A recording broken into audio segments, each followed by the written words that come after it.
The rationale for a common asylum system in Europe has always been to have a fair and harmonized system.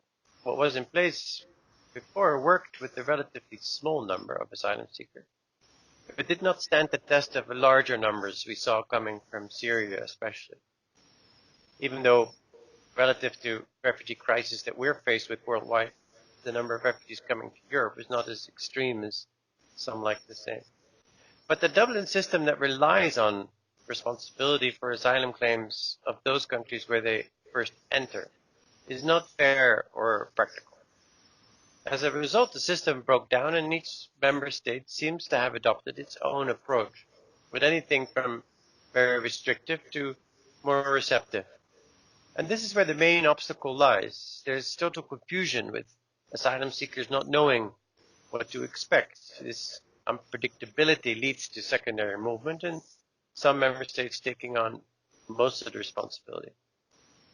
Some of this confusion is deliberate in order to make it as difficult as possible for people to access territory and the asylum procedure. Some of it is the lack of agreement on the basic common procedure.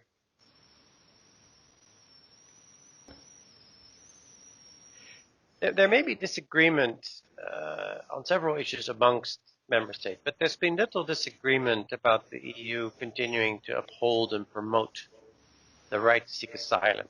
And with that in mind, it's absolutely critical that there is a conclusion on the Dublin regulation and the common asylum system.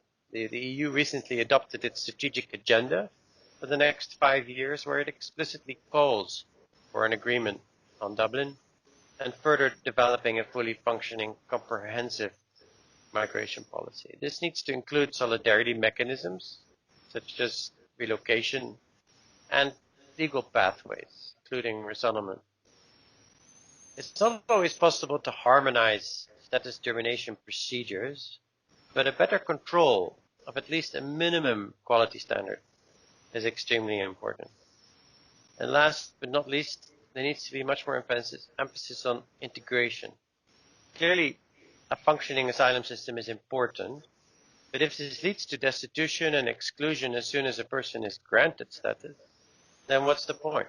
Effective integration support is crucial. It is good for refugees, but it's also good for host communities.